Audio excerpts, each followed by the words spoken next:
어느 날 장자는 꿈을 꾸었는데 나비가 되어 훨훨 날아다녔다. 그냥 즐겁고 황홀하여. 그것이 바로 장자라는 것을 까맣게 잊고 있었다. 그러다 문득 꿈이 깨자 기분이 매우 이상했다. 장자가 나비가 된 꿈을 꾼 것인지, 나비가 장자가 된 꿈을 꾼 것인지 알 수가 없었다.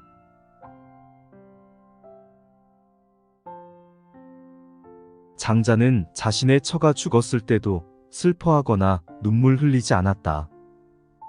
삶과 죽음이 본시, 자연의 일부분이자 순환의 일부분이니 누군가 우리 곁을 떠나간다 해도 슬퍼할 이유가 없기 때문이다. 장자의 죽음이 가까워지자 제자들은 그를 성대하게 장사 지내려 했다. 그때 장자가 말했다. 나는 하늘과 땅을 관과 겉관으로 삼고 해와 달을 한 쌍의 구슬 장식으로 삼고 별자리를 진주와 옥장식으로 삼고 만물을 부장품으로 삼으려고 하니 나의 장구는 이미 다 갖추어졌다. 여기에 무엇을 더 보태겠느냐? 제자들이 말했다.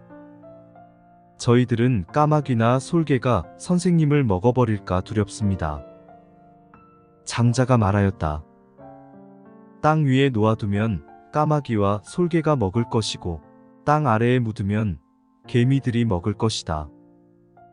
이쪽 놈이 먹는다고 그것을 빼앗아 딴 놈들에게 주는 셈이다. 어찌 그렇게 편협하게 생각하느냐?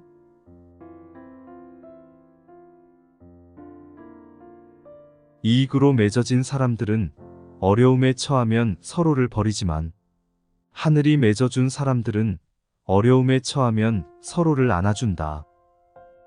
안아주는 것과 등을 돌리는 것에는 큰 차이가 있다.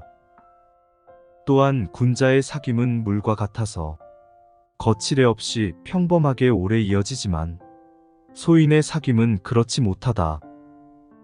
서로에게 이득이 될 때는 달콤한 술처럼 입에 감기지만 이득이 없으면 그 관계는 쉽게 끝이 난다. 아무 이유 없이 맺어진 것은 또 그렇게 아무 이유 없이 떨어져 나가게 된다.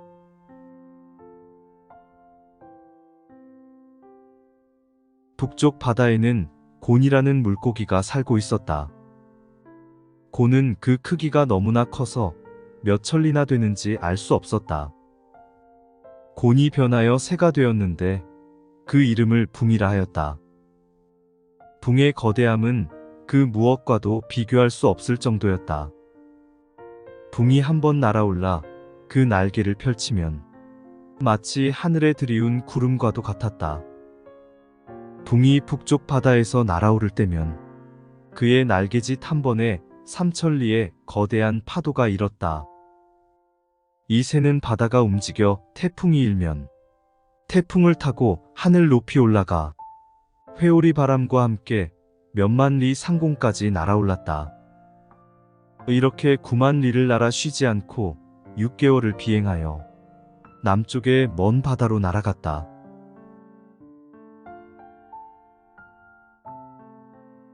물의 깊이가 얕으면 큰 배를 띄울 수 없다. 한 잔의 물을 작은 웅덩이에 부어놓으면 작은 풀잎은 그곳에 배가 되어 뜨지만 거기에 하나의 잔을 띄우면 땅에 걸리고 만다. 물은 얕은데 배가 크기 때문이다. 그러므로 바람의 부피가 작으면 커다란 새의 날개를 받칠 수 없다. 비록 그 날개가 제 아무리 구만리 장천에 올라도 그 날개 밑으로 바람이 있어야 한다. 붕새는 푸른 하늘의 바람을 타고 아무런 거리낌이 없이 남쪽 바다를 찾아 훨훨 날 수 있게 되는 것이다.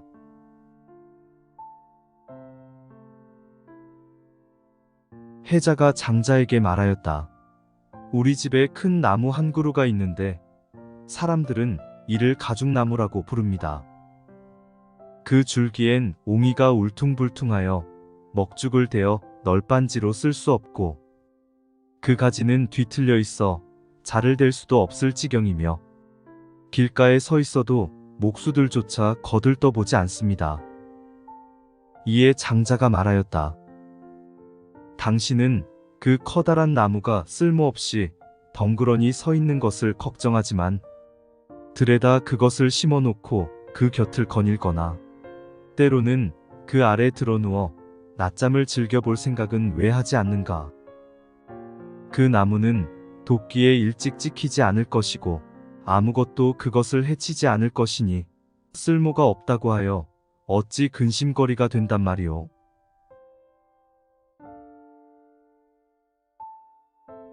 큰 지혜를 지닌 사람은 언제나 여유가 있지만 작은 지혜를 지닌 사람은 언제나 급급하여 남의 눈치나 살핀다. 훌륭한 말은 담담하고 너절한 말은 쓸데없이 수다스럽다.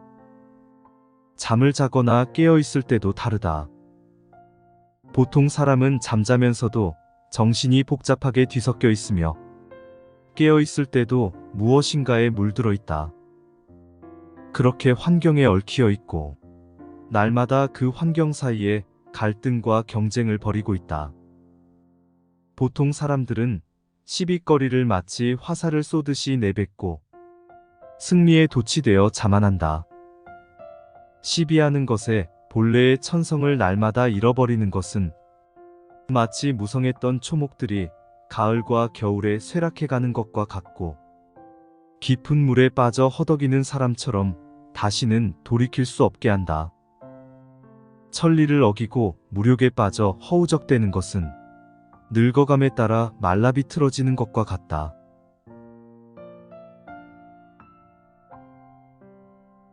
세상의 모든 사물은 상대적이다.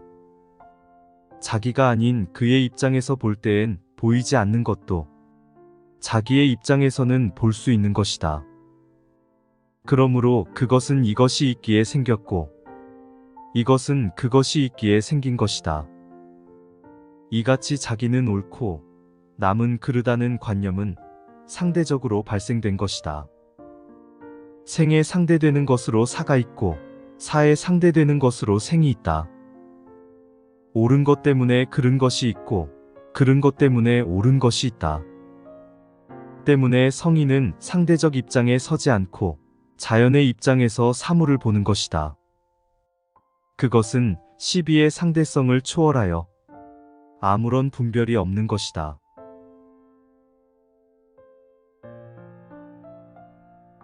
세상 사람들은 자기가 맞다고 생각한 것을 맞다고 하고 틀리다고 생각한 것을 틀리다고 한다.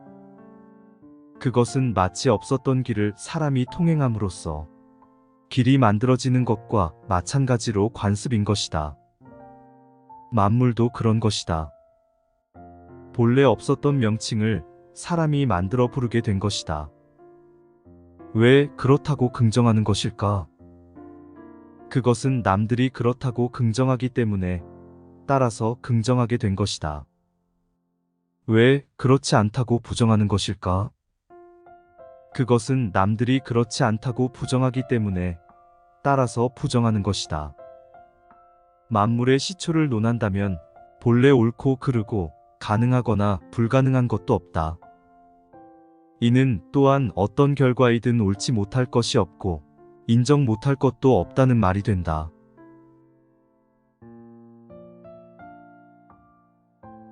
도란 어디든지 있는 것이며 결코 한계가 없는 것이다. 언어는 본래 그것과 이것의 분별 때문에 시비가 따르기 마련이다. 때문에 언어는 차별을 갖게 마련이고 따라서 한계를 면치 못한다. 성인은 분석하지 않는 태도로 사물을 바라본다. 성인은 도를 자기 몸에 품고 그것을 자기와 일체로 삼으나 범인은 한사코 그것을 변론하여 남에게 자기를 과시하려 한다. 때문에 변론이란 아무리 해보아도 남에게 진리를 모두 내보일 수는 없는 것이다. 무릇 큰 도는 이름을 붙일 수 없고 진정한 변론은 말로써 되는 것이 아니다. 따라서 진정한 사랑은 그 표현이 무심하고 위대한 청렴은 그 모습을 드러내지 않으며 위대한 용기는 남을 해치지 않는다. 도를 밖으로 빛나게 하는 것은 진정한 도가 아니고 말을 지나치게 많이 하면 진실에 미치지 못한다. 따라서 인도, 너무 고집하면 널리 퍼질 수 없고 청렴함이 분명히 드러난다면 도리어 그 내심을 믿을 수 없게 되며 용기도 너무 맹렬하면 도리어 남의 원한을 사는 법이다.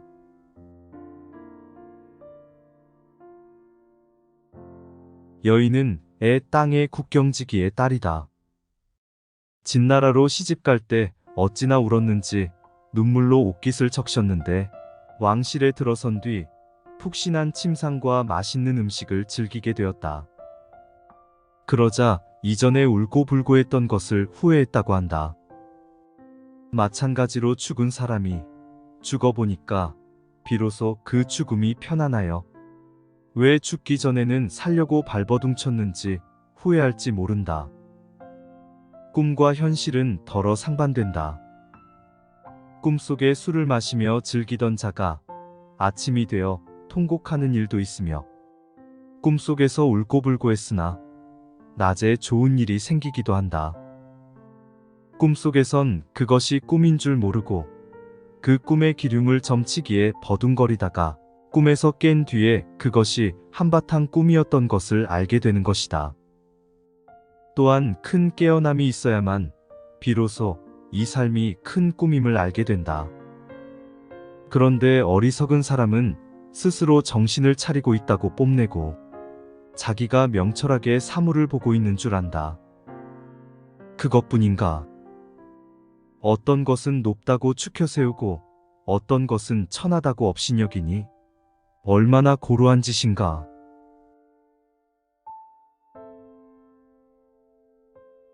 우리들의 생명엔 한계가 있으나 우리들의 지혜엔 한계가 없다. 유한한 생명체로 무한한 지혜를 추구한다는 것은 위험한 일일 뿐이다. 선을 행한다 해도 명성을 얻으려 해서는 안 되고 악을 행한다 해도 형벌을 불러들여서는 안 되는 것이다. 자연의 정도를 따라 적당한 선을 지켜야만 비로소 그대의 몸을 보존할 수 있고 그대의 생명을 보존할 수 있고 나아가서는 그대의 부모를 봉양하면서 하늘이 준 수명을 다할 수 있는 것이다.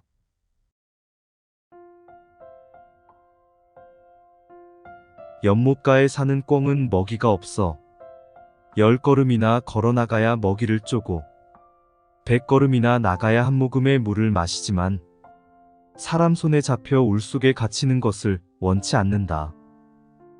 울 안에선 먹이를 찾기 힘들지 않아 기운은 좋을지 모르나 결코 들판에서처럼 즐겁지 못한 까닭이다.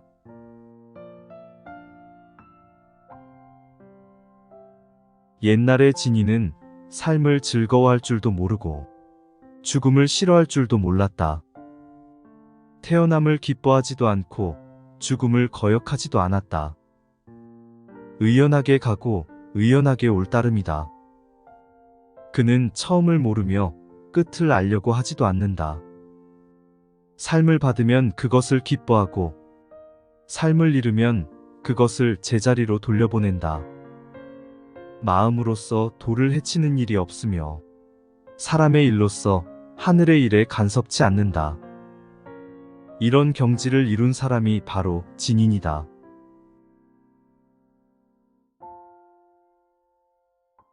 삶을 초월한 사람에게 죽음은 없고 삶을 탐하는 사람에게 삶은 없다.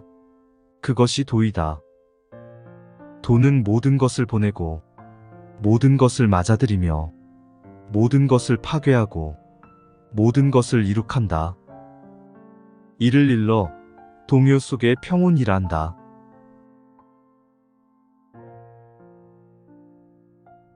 오리다리가 짧다고 그것을 길게 늘려주면 괴로움이 따를 것이다. 또 학의 다리가 길다고 그것을 잘라주면 슬퍼할 것이다. 그러므로 본래부터 길게 타고난 것은 잘라줄 필요가 없으며 본래 짧게 태어난 것을 길게 해줄 필요가 없다. 그렇게 한다면 근심하고 두려워할 일이 없다. 인이란 사람의 참된 모습이 아니다. 인을 갖췄다는 사람, 얼마나 걱정이 많은 사람이겠는가.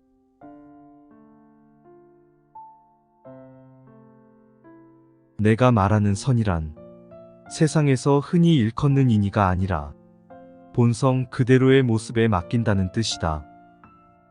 내가 말하는 귀 밝은 것은 남의 것을 듣는 게 아니고 자기 내부 소리를 듣는 것을 말한다. 내가 말하는 눈 밝은 것이란 자기 밖을 보는 것이 아니라 자기 내부의 본성을 보는 것이다.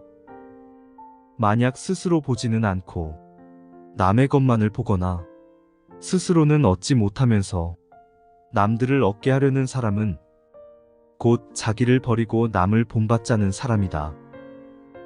그들은 남의 만족을 자기의 만족으로 알고 자기의 만족을 만족으로 여기지 않는 사람이며 남의 즐거움에 즐거워할 뿐 자기의 즐거움에 즐거워할 줄 모른다. 나는 항상 자연의 진리에 머리 숙인다.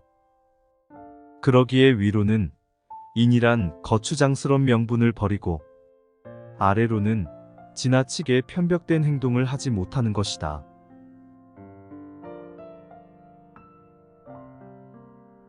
옛날부터 자기 몸을 잘 보존하는 사람은 말로 작은 지혜를 꾸미려 하지 않았고 또 그 작은 지혜로 천하를 알려 하거나 자연의 덕을 알려고 하지 않았다.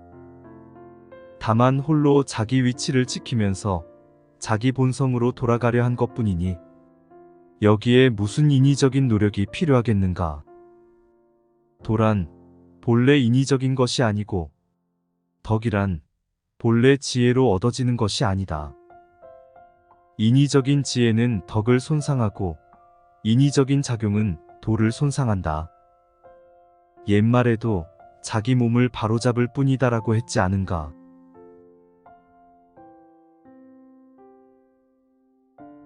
얕은 우물에 사는 두꺼비 이야기를 들어본 적 있는가? 그 두꺼비가 동해에서 온 자라를 보고 이렇게 말했다. 나는 즐겁다. 나는 우물난간에서 이리저리 뛰놀다가 지치면 깨진 벽돌벽에 기대어 쉬기도 한다. 때로는 물속에 들어가 헤엄치면 물이 두 겨드랑이와 턱을 받쳐주고 진흙구덩이에서 뛰놀면 진흙이 다리와 발등을 덮어 아무 흔적을 드러내지 않는다. 그리고 우물 안에 우글거리는 장구벌레나 올챙이를 둘러보면 누구나 나만큼 즐거워하는 것도 없는 모양이다. 또 한 우물의 물을 톡 차지하고 우물 속의 낙을 혼자 편안히 누리는 것은 최상의 즐거움이 아닐 수 없다. 자네도 한 번쯤 우물에 들어와 구경 좀 해보게. 그러자 동해의 자라는 왼쪽 발을 우물에 담그고 들어가려 했으나 오른쪽 무릎이 걸려 더 들어가지 못하고 그 좁은 우물에서 어정어정 물러섰다. 그리고 바다의 얘기를 들려주었다.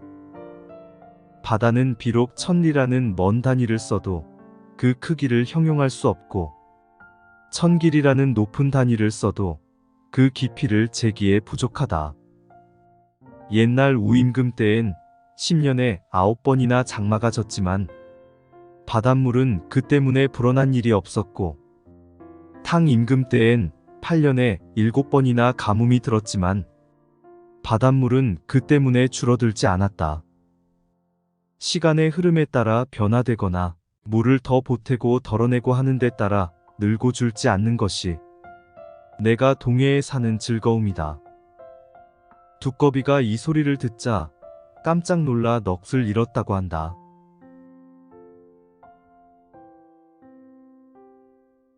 장자가 어느 날 산속을 거닐다가 가지와 잎이 무성한 큰 나무를 보았다. 그런데 나무꾼은 그 옆에 선 채 나무를 베지 않고 있었다. 장자가 그 까닭을 물었더니 쓸모가 없다고 대답했다. 그러자 장자는 이렇게 말했다. 이 나무는 제목으로서 쓸모가 없는 탓으로 타고난 수명을 누리고 있는 것이다. 장자는 그 산을 내려와 어느 친구 집에 묵게 되었다. 친구는 반가워하며 하인에게 거위를 잡으라고 명했다. 그런데 하인이 물었다. 하나는 잘 울고 하나는 잘 울지 못하는데 어느 것을 잡을까요? 주인은 이렇게 대답했다. 그러면 울 줄 모르는 놈을 잡아라. 이튿날 장자의 제자가 물었다. 어제 산중에서 본 큰 나무는 제목으로서 쓸모가 없는 탓으로 천부의 수명을 누렸다고 하셨는데 오늘 죽게 된 거위는 잘 울지 못하는 쓸모없는 탓으로 죽게 되었으니 선생님은 쓸모 있는 것과 쓸모없는 것 중 어디에 몸을 두시려 합니까? 장자가 웃으며 말했다. 나는 쓸모 있는 것과 쓸모없는 것 사이에 처신하려고 한다. 중간지대에 처신한다는 것은 도에 가까운 듯하지만 참다운 도는 아니며 따라서 세상의 번거로움을 벗어나지는 못한다. 그러나 저 무위의 덕을 지니고 세상을 노니는 사람은 그렇지 않다. 그는 명예도 비난도 듣는 일이 없고 어느 때는 용처럼 몸을 드러내고 어느 때는 뱀처럼 몸을 감추기도 하여 시대를 따라 변화하면서 어느 한 가지에 편중하는 일이 없다. 덜어는 몸을 위로 펴고 덜어는 몸을 아래로 굽히며 만물의 근원인 도의 논이러 모든 지상의 물건을 물건으로서 부리되 물건에 지배되지 않으니 어찌 세상의 괴로움에 얽매여 발버둥치겠는가. 그러나 만물의 이치나 인간들의 인습은 꼭 그렇지 않다. 만나면 헤어지고 이루어지면 무너지고 청렴하면 좌절당하고 지위가 높으면 남의 질투를 받고 무엇을 하려 들면 방해를 받고 어질면 남의 모함을 받고 어리석으면 속기 마련이니 어찌 세상의 괴로움을 벗어날 수 있겠는가. 슬프다. 세상의 괴로움에서 초탈하는 길은 오직 자연의 도로 돌아가야 하는 것이다.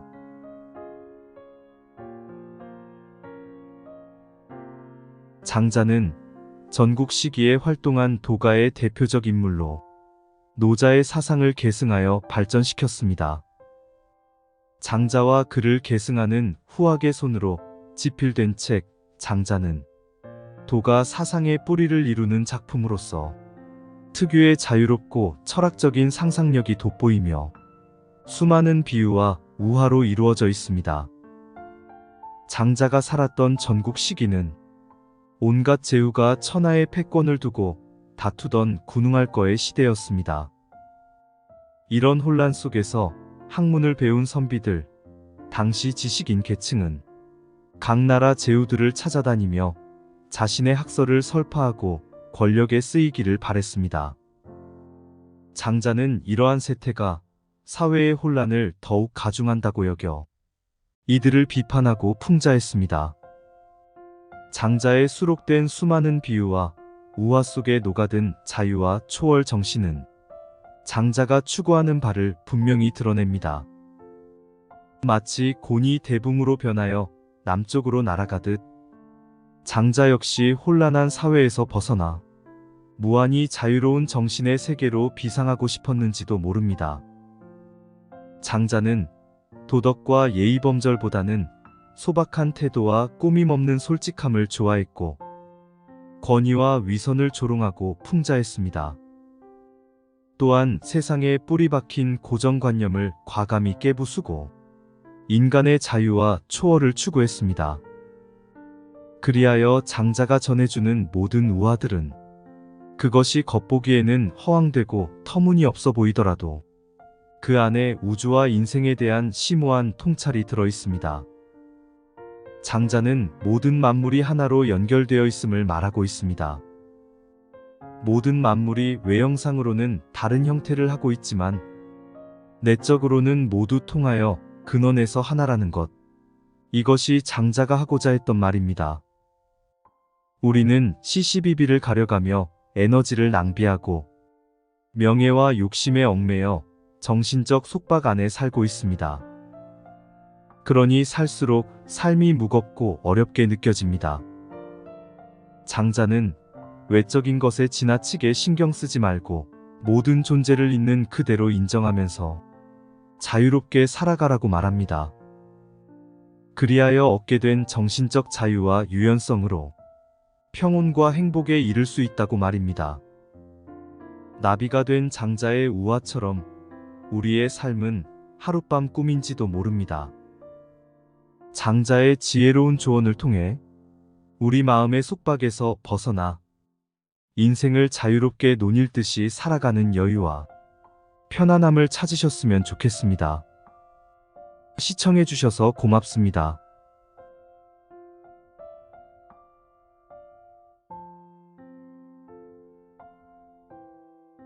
어느 날 장자는 꿈을 꾸었는데 나비가 되어 훨훨 날아다녔다. 그냥 즐겁고 황홀하여 그것이 바로 장자라는 것을 까맣게 잊고 있었다. 그러다 문득 꿈이 깨자 기분이 매우 이상했다. 장자가 나비가 된 꿈을 꾼 것인지 나비가 장자가 된 꿈을 꾼 것인지 알 수가 없었다.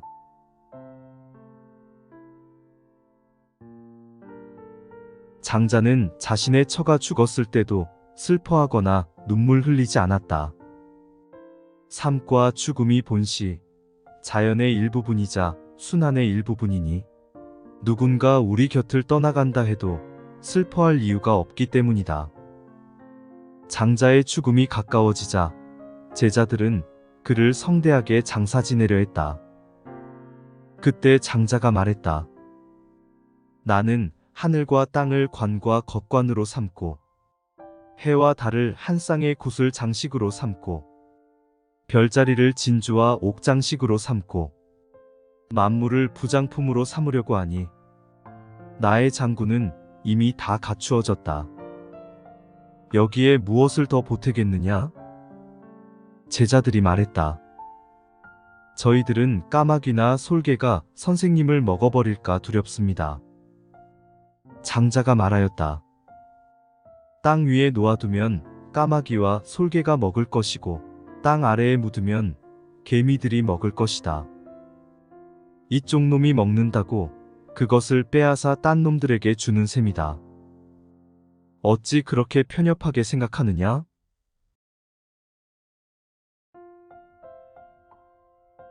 이익으로 맺어진 사람들은 어려움에 처하면 서로를 버리지만 하늘이 맺어준 사람들은 어려움에 처하면 서로를 안아준다. 안아주는 것과 등을 돌리는 것에는 큰 차이가 있다. 또한 군자의 사귐은 물과 같아서 거칠애 없이 평범하게 오래 이어지지만 소인의 사귐은 그렇지 못하다. 서로에게 이득이 될 때는 달콤한 술처럼 입에 감기지만 이득이 없으면 그 관계는 쉽게 끝이 난다. 아무 이유 없이 맺어진 것은 또 그렇게 아무 이유 없이 떨어져 나가게 된다.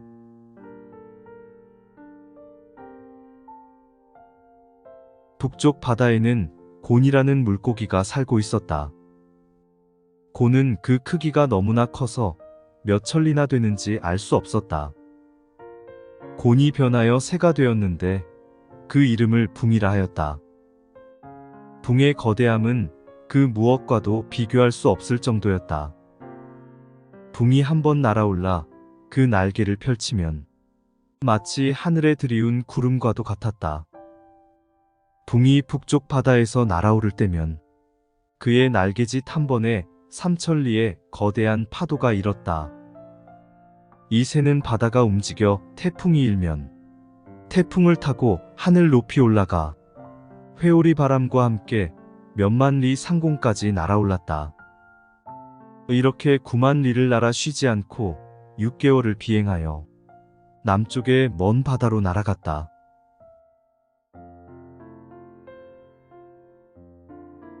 물의 깊이가 얕으면 큰 배를 띄울 수 없다. 한 잔의 물을 작은 웅덩이에 부어놓으면 작은 풀잎은 그곳에 배가 되어 뜨지만 거기에 하나의 잔을 띄우면 땅에 걸리고 만다. 물은 얕은데 배가 크기 때문이다. 그러므로 바람의 부피가 작으면 커다란 새의 날개를 받칠 수 없다. 비록 그 날개가 제 아무리 구만리 장천에 올라도 그 날개 밑으로 바람이 있어야 한다.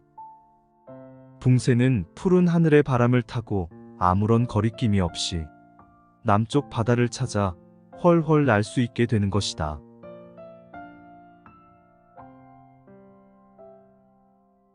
해자가 장자에게 말하였다. 우리 집에 큰 나무 한 그루가 있는데 사람들은 이를 가죽나무라고 부릅니다. 그 줄기엔 옹이가 울퉁불퉁하여 먹죽을 대어 널빤지로 쓸 수 없고 그 가지는 뒤틀려 있어 자를 댈 수도 없을 지경이며 길가에 서 있어도 목수들조차 거들떠보지 않습니다. 이에 장자가 말하였다. 당신은 그 커다란 나무가 쓸모없이 덩그러니 서 있는 것을 걱정하지만 들에다 그것을 심어놓고 그 곁을 거닐거나 때로는 그 아래 드러누워 낮잠을 즐겨볼 생각은 왜 하지 않는가? 그 나무는 도끼에 일찍 찍히지 않을 것이고 아무것도 그것을 해치지 않을 것이니 쓸모가 없다고 하여 어찌 근심거리가 된단 말이오.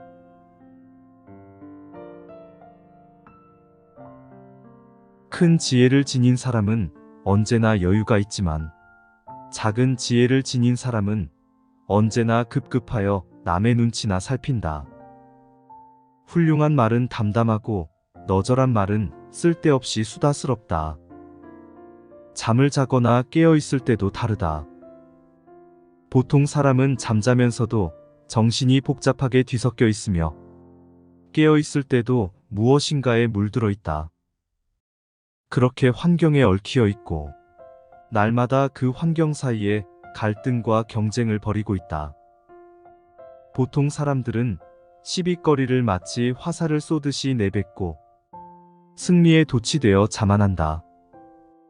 시비하는 것에 본래의 천성을 날마다 잃어버리는 것은 마치 무성했던 초목들이 가을과 겨울에 쇠락해가는 것과 같고 깊은 물에 빠져 허덕이는 사람처럼 다시는 돌이킬 수 없게 한다.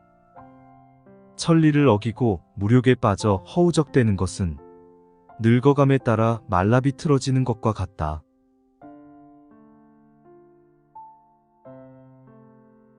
세상의 모든 사물은 상대적이다. 자기가 아닌 그의 입장에서 볼 때엔 보이지 않는 것도 자기의 입장에서는 볼 수 있는 것이다. 그러므로 그것은 이것이 있기에 생겼고 이것은 그것이 있기에 생긴 것이다. 이같이 자기는 옳고 남은 그르다는 관념은 상대적으로 발생된 것이다. 생에 상대되는 것으로 사가 있고 사에 상대되는 것으로 생이 있다. 옳은 것 때문에 그른 것이 있고 그른 것 때문에 옳은 것이 있다. 때문에 성인은 상대적 입장에 서지 않고 자연의 입장에서 사물을 보는 것이다. 그것은 시비의 상대성을 초월하여 아무런 분별이 없는 것이다.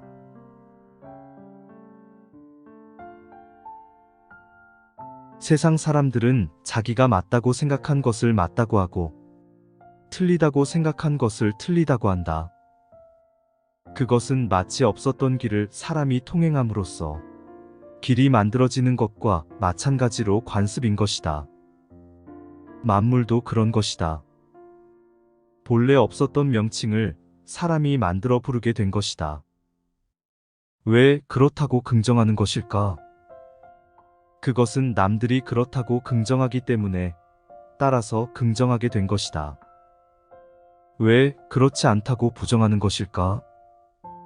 그것은 남들이 그렇지 않다고 부정하기 때문에 따라서 부정하는 것이다. 만물의 시초를 논한다면 본래 옳고 그르고 가능하거나 불가능한 것도 없다. 이는 또한 어떤 결과이든 옳지 못할 것이 없고 인정 못할 것도 없다는 말이 된다.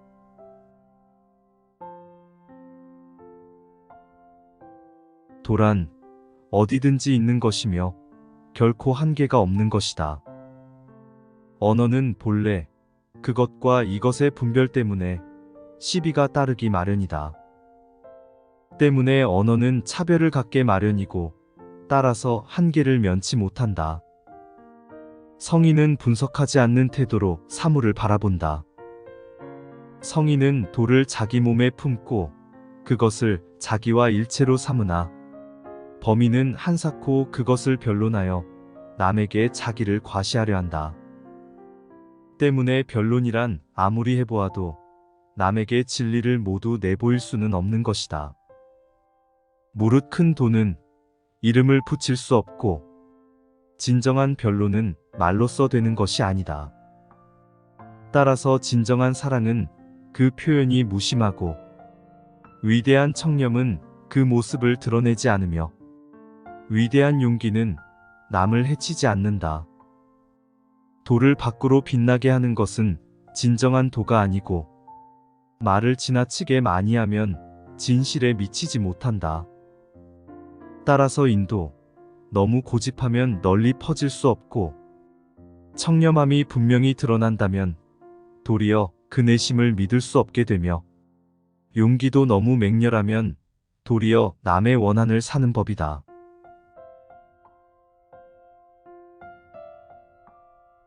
여인은 애 땅의 국경지기의 딸이다. 진나라로 시집갈 때 어찌나 울었는지 눈물로 옷깃을 적셨는데 왕실에 들어선 뒤 푹신한 침상과 맛있는 음식을 즐기게 되었다. 그러자 이전에 울고불고 했던 것을 후회했다고 한다. 마찬가지로 죽은 사람이 죽어보니까 비로소 그 죽음이 편안하여 왜 죽기 전에는 살려고 발버둥쳤는지 후회할지 모른다. 꿈과 현실은 더러 상반된다. 꿈속에 술을 마시며 즐기던 자가 아침이 되어 통곡하는 일도 있으며 꿈속에서 울고불고 했으나 낮에 좋은 일이 생기기도 한다. 꿈속에선 그것이 꿈인 줄 모르고 그 꿈의 기륭을 점치기에 버둥거리다가 꿈에서 깬 뒤에 그것이 한바탕 꿈이었던 것을 알게 되는 것이다. 또한 큰 깨어남이 있어야만 비로소 이 삶이 큰 꿈임을 알게 된다. 그런데 어리석은 사람은 스스로 정신을 차리고 있다고 뽐내고 자기가 명철하게 사물을 보고 있는 줄 안다. 그것뿐인가? 어떤 것은 높다고 추켜 세우고 어떤 것은 천하다고 업신여기니 얼마나 고루한 짓인가?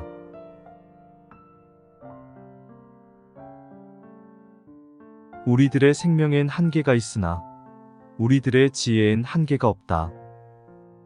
유한한 생명체로 무한한 지혜를 추구한다는 것은 위험한 일일 뿐이다. 선을 행한다 해도 명성을 얻으려 해서는 안 되고 악을 행한다 해도 형벌을 불러들여서는 안 되는 것이다. 자연의 정도를 따라 적당한 선을 지켜야만 비로소 그대의 몸을 보존할 수 있고 그대의 생명을 보존할 수 있고 나아가서는 그대의 부모를 봉양하면서 하늘이 준 수명을 다할 수 있는 것이다.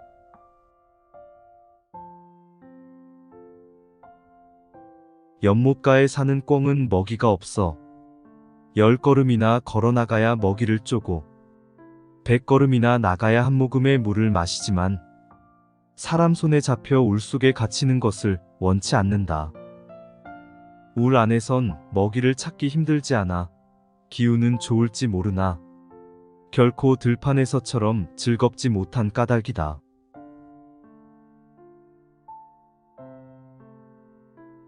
옛날의 진이는 삶을 즐거워할 줄도 모르고 죽음을 싫어할 줄도 몰랐다. 태어남을 기뻐하지도 않고 죽음을 거역하지도 않았다. 의연하게 가고 의연하게 올 따름이다. 그는 처음을 모르며 끝을 알려고 하지도 않는다. 삶을 받으면 그것을 기뻐하고 삶을 잃으면 그것을 제자리로 돌려보낸다. 마음으로써 도를 해치는 일이 없으며 사람의 일로서 하늘의 일에 간섭치 않는다. 이런 경지를 이룬 사람이 바로 진인이다.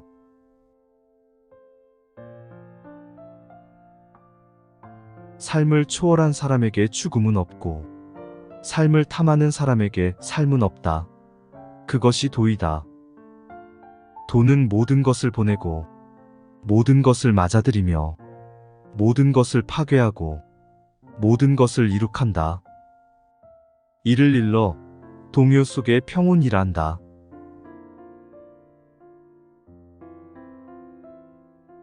오리다리가 짧다고 그것을 길게 늘려주면 괴로움이 따를 것이다. 또 학의 다리가 길다고 그것을 잘라주면 슬퍼할 것이다. 그러므로 본래부터 길게 타고난 것은 잘라줄 필요가 없으며 본래 짧게 태어난 것을 길게 해줄 필요가 없다. 그렇게 한다면 근심하고 두려워할 일이 없다. 인이란 사람의 참된 모습이 아니다. 인을 갖췄다는 사람, 얼마나 걱정이 많은 사람이겠는가.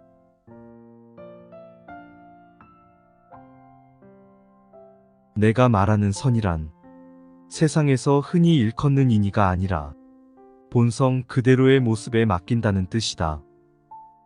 내가 말하는 귀 밝은 것은 남의 것을 듣는 게 아니고 자기 내부 소리를 듣는 것을 말한다. 내가 말하는 눈 밝은 것이란 자기 밖을 보는 것이 아니라 자기 내부의 본성을 보는 것이다. 만약 스스로 보지는 않고 남의 것만을 보거나 스스로는 얻지 못하면서 남들을 얻게 하려는 사람은 곧 자기를 버리고 남을 본받자는 사람이다. 그들은 남의 만족을 자기의 만족으로 알고 자기의 만족을 만족으로 여기지 않는 사람이며 남의 즐거움에 즐거워할 뿐 자기의 즐거움에 즐거워할 줄 모른다. 나는 항상 자연의 진리에 머리 숙인다. 그러기에 위로는 인이란 거추장스러운 명분을 버리고 아래로는 지나치게 편벽된 행동을 하지 못하는 것이다.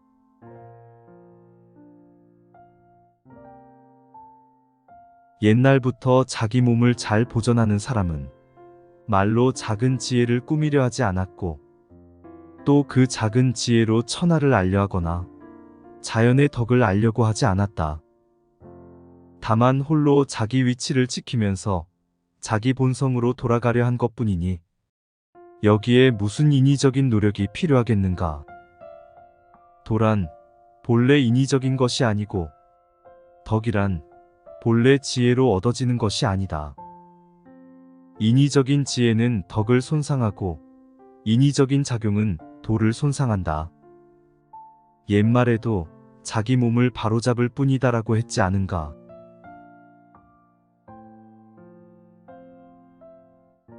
얕은 우물에 사는 두꺼비 이야기를 들어본 적 있는가?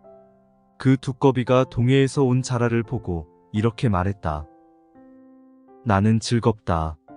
나는 우물난간에서 이리저리 뛰놀다가 지치면 깨진 벽돌벽에 기대어 쉬기도 한다. 때로는 물속에 들어가 헤엄치면 물이 두 겨드랑이와 턱을 받쳐주고 진흙구덩이에서 뛰놀면 진흙이 다리와 발등을 덮어 아무 흔적을 드러내지 않는다. 그리고 우물 안에 우글거리는 장구벌레나 올챙이를 둘러보면 누구나 나만큼 즐거워하는 것도 없는 모양이다. 또 한 우물의 물을 톡 차지하고 우물 속의 낙을 혼자 편안히 누리는 것은 최상의 즐거움이 아닐 수 없다. 자네도 한 번쯤 우물에 들어와 구경 좀 해보게.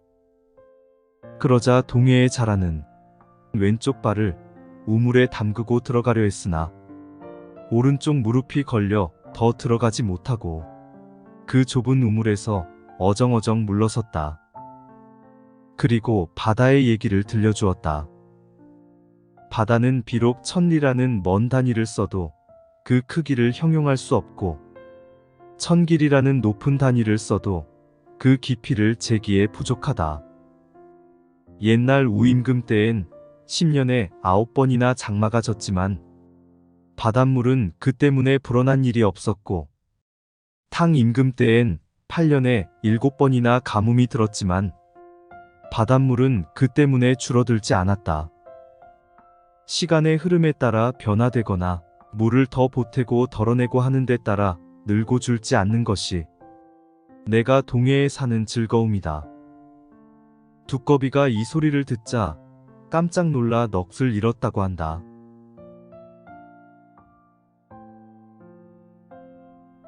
장자가 어느 날 산속을 거닐다가 가지와 잎이 무성한 큰 나무를 보았다. 그런데 나무꾼은 그 옆에 선 채 나무를 베지 않고 있었다. 장자가 그 까닭을 물었더니 쓸모가 없다고 대답했다. 그러자 장자는 이렇게 말했다. 이 나무는 제목으로서 쓸모가 없는 탓으로 타고난 수명을 누리고 있는 것이다. 장자는 그 산을 내려와 어느 친구 집에 묵게 되었다. 친구는 반가워하며 하인에게 거위를 잡으라고 명했다. 그런데 하인이 물었다. 하나는 잘 울고 하나는 잘 울지 못하는데 어느 것을 잡을까요? 주인은 이렇게 대답했다. 그러면 울 줄 모르는 놈을 잡아라. 이튿날 장자의 제자가 물었다. 어제 산중에서 본 큰 나무는 제목으로서 쓸모가 없는 탓으로 천부의 수명을 누렸다고 하셨는데 오늘 죽게 된 거위는 잘 울지 못하는 쓸모없는 탓으로 죽게 되었으니 선생님은 쓸모 있는 것과 쓸모없는 것 중 어디에 몸을 두시려 합니까? 장자가 웃으며 말했다. 나는 쓸모 있는 것과 쓸모없는 것 사이에 처신하려고 한다. 중간지대에 처신한다는 것은 도에 가까운 듯하지만 참다운 도는 아니며 따라서 세상의 번거로움을 벗어나지는 못한다. 그러나 저 무위의 덕을 지니고 세상을 노니는 사람은 그렇지 않다. 그는 명예도 비난도 듣는 일이 없고 어느 때는 용처럼 몸을 드러내고 어느 때는 뱀처럼 몸을 감추기도 하여 시대를 따라 변화하면서 어느 한 가지에 편중하는 일이 없다. 덜어는 몸을 위로 펴고 덜어는 몸을 아래로 굽히며 만물의 근원인 도의 논이러 모든 지상의 물건을 물건으로서 부리되 물건에 지배되지 않으니 어찌 세상의 괴로움에 얽매여 발버둥치겠는가. 그러나 만물의 이치나 인간들의 인습은 꼭 그렇지 않다. 만나면 헤어지고 이루어지면 무너지고 청렴하면 좌절당하고 지위가 높으면 남의 질투를 받고 무엇을 하려 들면 방해를 받고 어질면 남의 모함을 받고 어리석으면 속기 마련이니 어찌 세상의 괴로움을 벗어날 수 있겠는가. 슬프다. 세상의 괴로움에서 초탈하는 길은 오직 자연의 도로 돌아가야 하는 것이다.